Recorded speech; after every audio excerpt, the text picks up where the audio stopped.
आम्ही आणि प्रेरणा पनवेलवरून निघालेलो. प्रेरणाला वॉशरूमला जायचं होतं, तर पण वॉशरूमला घेऊन जाणार कुठे हा मोठा प्रश्न आहे. आणि जर स्पेशली तुम्ही कारमध्ये असाल तर, कारण आपले जे पब्लिक टॉयलेट्स आहेत तर त्यांची अवस्था तर तुम्हाला माहिती आहे, आणि ते इनफ आहेत का, ते कुठे आहेत हे कोणाला काय माहितीच नाहीये. ओके, जर तुमच्याकडे कार असेल तर त्या पब्लिक टॉयलेट समोर तुम्हाला कार पार्क करता येणार नाही, तुम्ही टॉयलेटचा यूज करणार कसा. सो स्पेशली स्त्रियांसाठी तर काहीच नाही आहेत पब्लिक टॉयलेट्स मुंबईमध्ये. स्वतः माझी ओला उबेरची गाडी होती आणि त्यावेळी बघा ओला उबेरची गाडी चालवताना माझ्यासमोर हा प्रश्न उभा राहायचा, कारण कधी कधी 10-12 तास मी ओला उबेरची गाडी चालवायचो. तर त्यावेळी मग जेव्हा एक गाडी चालवायचो, ओके, तर त्यावेळी मग परत तोच प्रश्न निर्माण व्हायचा की वॉशरूमला जायचं आहे तर त्यांचं काय.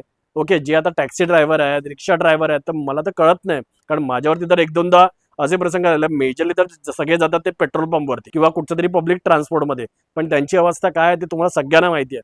सो ओव्हरऑल बघा, मोठमोठे प्रकल्प येतात, ओके, की बाबा कोस्टल हायवे, अटल सेतू, आणि त्याच्या थ्रू मुंबई आहे ना महाराष्ट्राशी किंवा भारताशी जोडली जाते.